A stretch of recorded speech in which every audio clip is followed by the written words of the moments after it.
Então, nós vamos começar nossa aula de hoje. Vamos começar nossa aula de hoje de filosofia falando a respeito de Platão, tá? A segunda parte de Platão a respeito da política de Platão. Aquilo que Platão fala a respeito do pensamento político estruturado diretamente na sua filosofia. Então, lembramos que Platão foi o principal discípulo de Sócrates, tá? A maior parte dos escritos acerca de Sócrates, quem escreveu foi Platão. E, na verdade, tudo que nós sabemos a respeito de Sócrates foi escrito por Platão, foi registrado por Platão no livro A República, tá? E para falar mais a respeito da questão da política em Platão. Primeira situação que nós temos que ter bem claro é que Platão é Ô, Ronei, totalmente... Oi. Platão é o que segura o pau na mão. Vamos parar com gracinha, por favor? Tá? Platão, a discípulo de Sócrates. O nome dele era Aristóteles, tá? Ele desenvolveu a prática da política. Então, a política em Platão é voltada para o contexto da democracia, mas essa democracia, segundo Platão, não deve existir. Então, ele é totalmente contra a ideia de democracia, porque a democracia é um erro estrutural centrado na figura dos indivíduos, tá? Então, por que ele fala? Ele fala alguns tipos de governo, tá?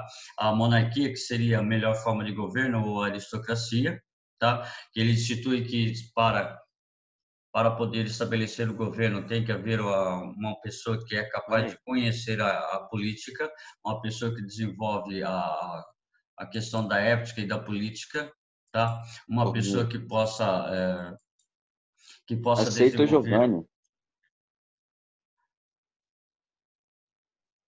Segundo Platão, o homem comum, ele não é capaz de fazer política porque ele não conhece o bem comum. O homem comum, ele só vai buscar a estrutura do pensamento próprio, ou seja, ele não vai buscar a democracia, ele vai buscar o bem-estar pessoal e não o bem-estar coletivo. E a República de Platão fala a respeito do bem-estar coletivo, no caso a política, buscar o bem-estar coletivo, o bem-estar da sociedade. E a outra forma de governo degenerada, segundo Platão, é a timocracia. Timocracia é um governo baseado na estrutura do pensamento dos espartanos, tá? Os espartanos, eles tinham uma estrutura política alicerçada no poder e na força, tá? Ou a formação para o exército. Então, segundo Platão, a formação para o exército vai corromper o indivíduo, porque ele necessariamente a vida toda não vai participar do exército. Nós temos a oligarquia, segundo Platão, também uma forma degenerada de governo, porque a oligarquia põe no governo aqueles que são os melhores, aliás, aqueles que têm as melhores condições econômicas, aqueles que estão com maior condição de levar para frente a política mediante a sua posse e a sua propriedade. Então, levar para frente a posse e a propriedade, segundo Platão, seria um erro. Tá? E a democracia, que seria uma forma corrompida de governo, porque o homem não busca o bem comum, o homem não busca o bem coletivo. O homem, ele não vai se dedicar somente à prática da política, ele vai se dedicar à arte, ele vai se dedicar ao esporte, ele vai se dedicar a diversas outras ações, sendo que ele deveria praticar somente a política para desenvolver um governo ideal. Então, para Platão, não deve haver democracia, tá? Escutem bem, Platão é totalmente contra a democracia, então não deve existir a democracia. Vamos parar com gracinha aí, por favor? Tá? Platão, ele é totalmente contra a democracia. Então, vamos parar com a gracinha, vamos apagar tudinho aí, nós temos que correr com a nossa aula, tá ok? Tá? E a tirania que nasce da democracia, segundo Platão, ela nasce da democracia, só que é uma forma inadequada de desenvolvimento do poder político. Só que aí vem a ideia, como você é contra algo, quando você critica algo, você deve propor a sua melhoria. A proposta da melhoria de Platão, segundo a ideia dele, a política, deve ser perpassada na chamada sofocracia. Para Platão, a política deve estar centrada na chamada sofocracia, ou seja, sofos e kratos. Kratos significa poder, sophos significa sábio, ou sabedoria, ou conhecimento. Então, ele Bom propõe... dia, Ronei. Desliga o microfone, por favor, Arthur. Tá? Não sou eu não, pô. Ele propõe o governo ou o poder dos sábios. Ele propõe o governo daquele que tem o conhecimento, ou o poder dos magistrados, ou o poder dos filósofos. Segundo Platão, para poder administrar a cidade, tem que ter um certo conhecimento, um certo período de desenvolvimento das suas ideias. A isso ele chama de Estado aristocrático. Então, quem vai governar são os melhores a respeito do poder e do conhecimento. Então, o Estado aristocrático de Platão é diferente da aristocracia da riqueza, porque a aristocracia significa o poder daqueles que têm melhores condições econômicas. Então, ele é contrário a essa ideia, ele institui o Estado aristocrático como a sofocracia, ou seja, poder dos sábios, poder do filósofo, poder do magistrado. E o Estado aristocrático de Platão é diferente, é igual à aristocracia dos mais sábios. Portanto, a sofocracia, mediante o poder dos mais sábios, o poder daquele que tem melhores condições de conhecimento, aquele que conhece a vida e a natureza humana. E para falar da vida e da natureza humana, quem tem maior conhecimento da vida e da natureza humana, na verdade, são os filósofos. Então, por isso, ele propõe que a sociedade seja governada pelos filósofos, certo? Então, olha aqui, o Estado para ser bem governado, ou os filósofos tornem-se rei, ou os reis tornem-se filósofos. Então, é a ideia de sofocracia, tá? A ideia do filósofo rei, onde a sociedade seria regida por um grupo de indivíduos que tinham uma capacidade intelectual acima da possibilidade da sociedade civil. Porque a sociedade civil, em particular, nós temos diversos tipos de indivíduos, diversos tipos de pessoas. Então, para ele, essas pessoas elas se preocupam com outras coisas além da própria política. Então, para Platão, para você estar dentro da sociedade, para você estar dentro da estrutura política, você deve se dedicar plenamente à política. E para Platão, esses indivíduos não se dedicavam à política. Então, para ele, deveria se controlar essa ideia. Então, a política de Platão, tá? O pensamento político de Platão. Para Platão, os governos devem ser administrados pelos reis filósofos, ou seja, o poder daquele mais sábio, o poder daquele que tem o conhecimento sobre a vida e a política, tá? Pois, para governar, significa libertar os povos da corrente da ignorância. Todavia, o estado ideal, isto é, o estado onde existe a perfeita harmonia entre as almas que o compõem, é uma utopia. O próprio Platão reconhece que é uma utopia, que não pode existir na realidade, reconhecida até mesmo por Platão, onde é colocado que somente a educação pode libertar os povos dos líderes injustos. Aqui, Platão se refere à tentativa fracassada de implantar a sua teoria do justo Estado na sociedade siracusa, governada pelo tirano Dionísio. Então, o próprio Platão, ele reconhece que não é possível ter uma sociedade ideal, mas ele propõe uma sociedade ideal. Então, para Platão, existe uma relação direta entre a educação e a política, onde somente aquele que conseguiu passar por todas as 3 etapas da formação intelectual proposta em sua pedagogia pode governar com sabedoria, ou seja, aquele que chegar ao ápice, chegar no máximo de uma certa idade, ou vamos chamar os anciãos, vamos chamar os ditos magistrados, são esses que podem governar, porque eles têm a sabedoria, eles têm o conhecimento adequado da vida e da natureza do ser humano. Então, segundo Platão, toda a responsabilidade é da educação. A educação possibilita existir uma justa política. Então, a educação possibilita existir uma justa ação dentro da sociedade, onde os indivíduos vão agir de acordo com o princípio de igualdade. O princípio de igualdade.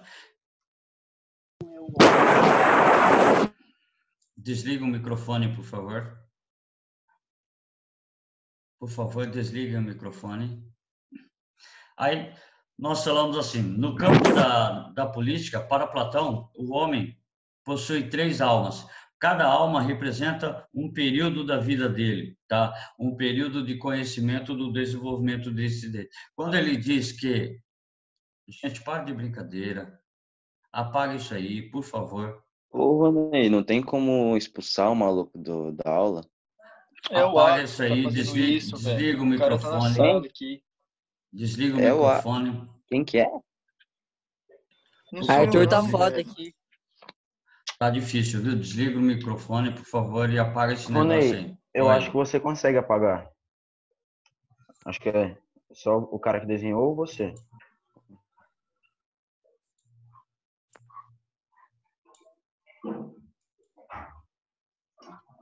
Para aí, Atos, na moral. Vamos parar com a brincadeira, por favor. Segundo o pensamento de Platão, todo ser humano possui 3 almas, tá? No início da vida, ele desenvolve cada tipo de alma. Quando ele chega à alma racional, ele está a cerca de 50, 60 anos de idade, onde a possibilidade de um conhecimento mais amplo. Então, aquele que tem alma concupiscível, 20 anos de idade, tá? Ele tem um domínio de si. A alma irracível, ele é representado pela coragem, pela fortaleza. E a alma racional, que vem a sabedoria, ou seja, o ancião, quando ele alcança um certo nível, cerca de 50 anos de idade, ele torna-se ancião por ter condições melhores de governar a sociedade. Só que ele tem virtudes e ele tem vícios também. Tá? De um lado, a virtude da alma racional é a sabedoria. Tá? Os vícios são o orgulho e a preguiça. Tá? A alma irracível é a coragem e a fortaleza. Como vício, a raiva e a inveja. Gente, por favor, o chat é para fazer pergunta para o professor, não é para ficar brincando, tá? Por favor. Senão eu vou pegar o nome dos caras que estão no chat e vou diminuir a nota deles, tá?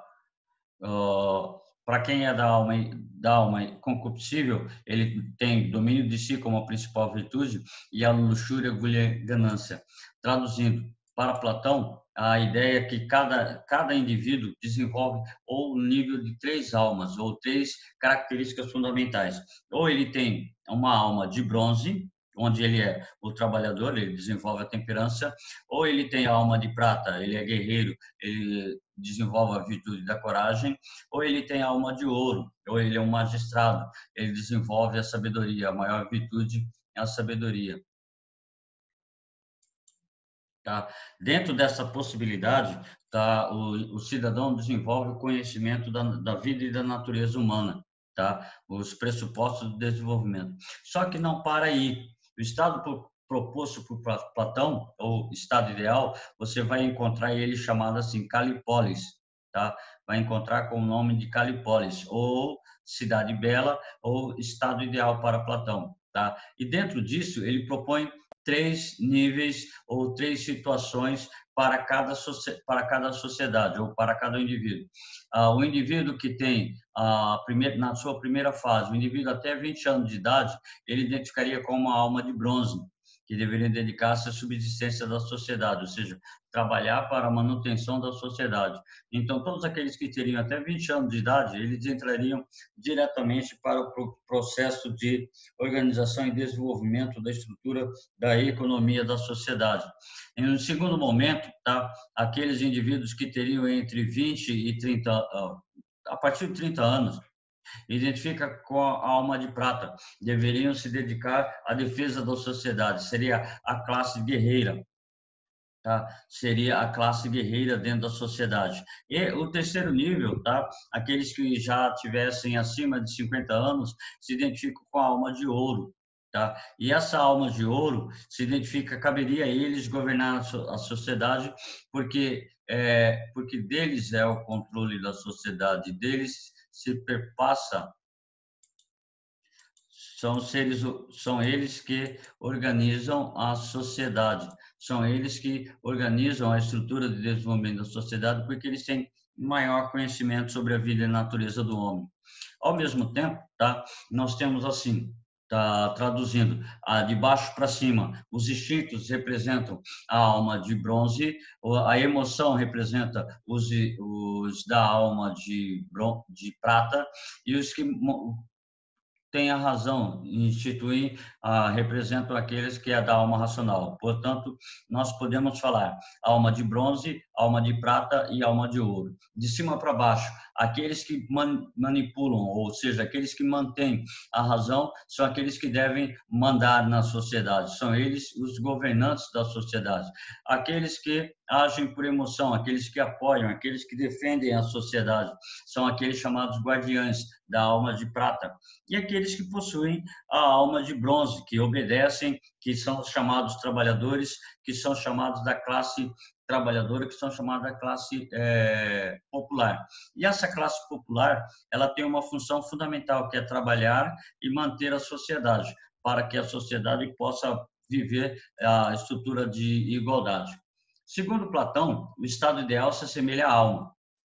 É ideal porque cada tipo de alma, cada tipo de ação desenvolve sua própria possibilidade. Então, o estado ideal de Platão significa que cada classe, cada grupo ou cada alma vai agir de acordo com a sua classe. Então, cada um agindo de acordo com a sua classe, aí está o princípio da justiça para Platão.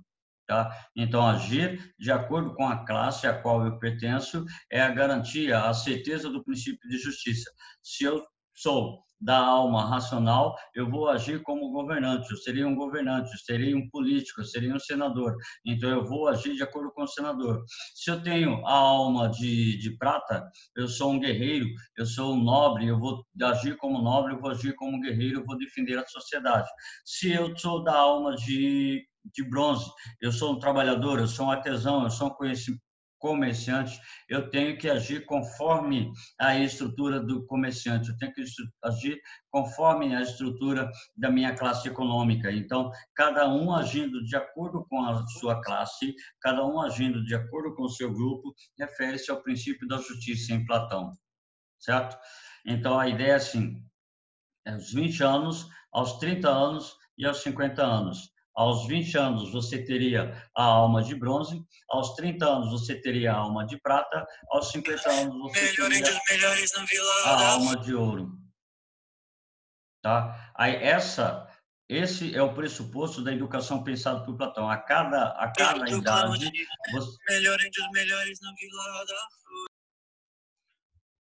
Desliga o microfone, por favor. Essa ideia é a chamada sofocracia. Sofocracia, no caso, seria poder dos sábios, como nós vimos lá atrás. Então, sofocratos, sofos, sabedoria, kratos, poder. Então, poder do sábio, poder daquele que tem o conhecimento, poder daquele que tem a sabedoria. Tá? Então, para dizer assim, dos 20, dos 30 aos 50 anos, são fases que passam na vida do sujeito, onde ele terá alma de bronze, alma de prata, alma de ouro. E a educação pressupõe necessariamente cada época, cada período em que ele vai instituir a sua ideia, a sua vocação. Tá? Então, traduzindo, na primeira idade, na alma de bronze, ele seria responsável pela subsistência da sociedade, tá? Agricultura, artesanato e o comércio. Aos 30 anos, defesa da cidade, ele seria um guerreiro, ele seria um soldado voltado à prática das ações da defesa. E no terceiro momento ele teria a alma de ouro. A partir dos 50 anos ele seria o corpo supremo, o grupo dos magistrados, aqueles que exercem o poder, aqueles que têm o governo da cidade e a ciência política. Então quer dizer que somente aos 50 anos ele teria uma capacidade superior de desenvolvimento da política para poder administrar a sociedade. Então cabe a eles o destino da administração social, o destino da administração da sociedade. Então, para Platão, é necessário, assim, agir de acordo com o seu propósito da educação, pensar de acordo com a sofocracia, pensar de acordo com o seu destino. Mas, segundo Platão, ele ainda diz que muitos indivíduos, eles, com a idade ideal para poder participar da política, eles não participavam. Eles deixavam de lado a participação política.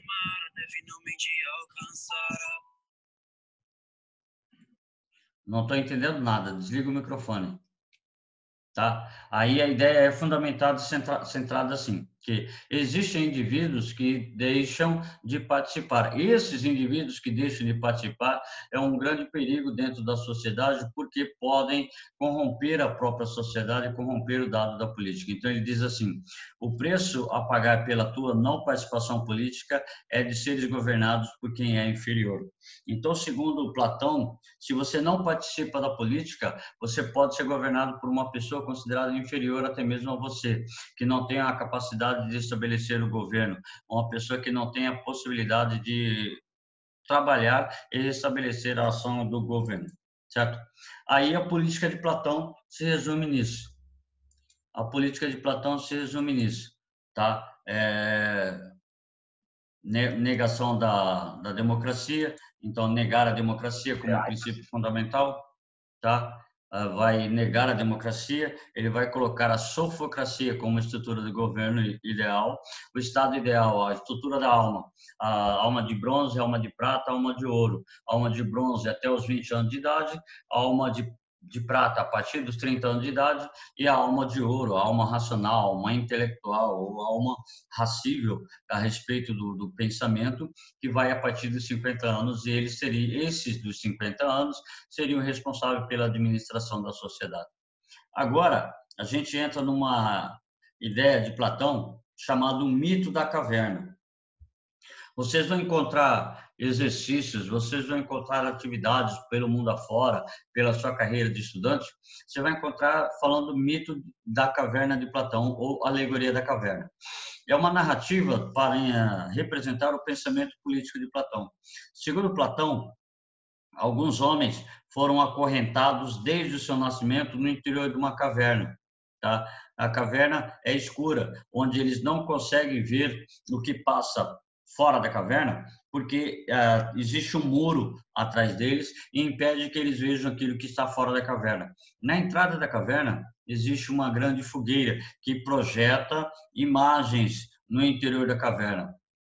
Projeta imagens do interior da caverna. E segundo esses indivíduos que foram acorrentados, tá?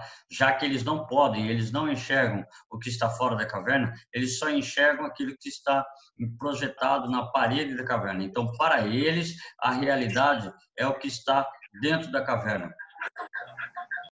Para eles, a realidade são as sombras que projetam no interior da caverna. Então, segundo Platão, esses homens acorrentados, eles têm uma falsa ideia da realidade. A realidade está fora da caverna, mas eles só conseguem ver aquilo que está dentro da caverna. Aquilo que pressupõe dentro do conhecimento deles está aqui na caverna. Eles não conhecem a realidade.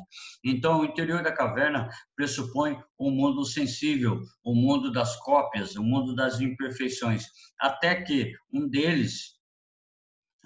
dos indivíduos consegue se libertar das correntes e sai da caverna. Esse indivíduo que sai da caverna, ele consegue perceber essa realidade fora da caverna. E essa realidade fora da caverna, para ele, é a realidade da formação do conhecimento. Então, como ele sai da caverna, ele percebe a realidade fora da caverna. Portanto, ele deve voltar para a caverna, libertar esses outros prisioneiros, porque ele é o chamado conhecedor da realidade. Ele é chamado filósofo. E, segundo Platão, o filósofo é quem deve governar. Dentro dessa possibilidade, ele deve voltar para o interior da caverna e libertar todos os prisioneiros. Só que ele volta para a caverna, tenta libertar os prisioneiros. Os prisioneiros, eles estão alienados, porque para eles a realidade está no fundo da caverna, nas sombras. Só que acontece que ele tenta livrar essas pessoas das trevas da ignorância e as pessoas não querem perceber a realidade fora da caverna. É como se você assistisse somente um canal de TV, como se você só visse uma realidade. Você estaria alienado àquela possibilidade, não consegue enxergar a realidade fora do conhecimento que está alicerçado dentro do seu pensamento. Portanto, para Platão, o filósofo encontra um modelo político, por isso a sofocracia, poder dos sábios, porque o filósofo seria um modelo para o pensamento político em Atenas, tá? Então, significa assim, a caverna escura é o nosso mundo, os escravos acorrentados são os homens, as correntes são as paixões e a ignorância. A imagem no fundo da caverna são as percepções sensoriais, aqueles que eles veem como realidade, as sombras da realidade. tá? A libertação do escravo é a ação libertadora da filosofia. Ele sai da caverna, ele consegue enxergar a realidade, ele volta para a caverna tentando libertar os demais para poder perceber a realidade que está fora da caverna. A aventura do escravo fora da caverna é a experiência filosófica. Ele percebe um mundo fora da caverna. O mundo lá fora da caverna corresponde ao mundo das ideias, único e verdadeiramente. O sol que ilumina o mundo verdadeiro é a ideia do bem, que conduz ao conhecimento. O regresso do escravo, ou seja, ele volta para a caverna, é o dever do filósofo envolver a sociedade na experiência da verdade. Então, a ideia do mito da caverna significa que o filósofo ele deve libertar todos aqueles que estão acorrentados no interior da caverna, deve libertar, conduzir os indivíduos para fora da caverna para que eles possam perceber a realidade, certo? Para você fixar melhor essa aula, eu preciso que você faça os exercícios da página 74, 75 do livro de filosofia, tá?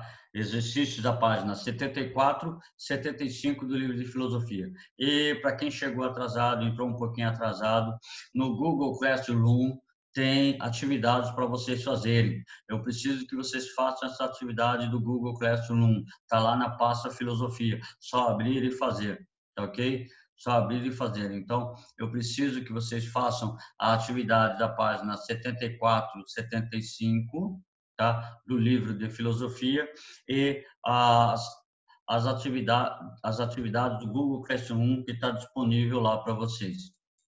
Certo? No mais, era isso que eu tinha para falar para vocês, tá?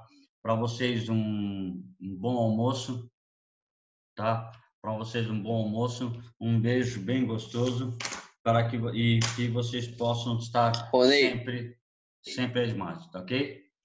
Ronei, Oi.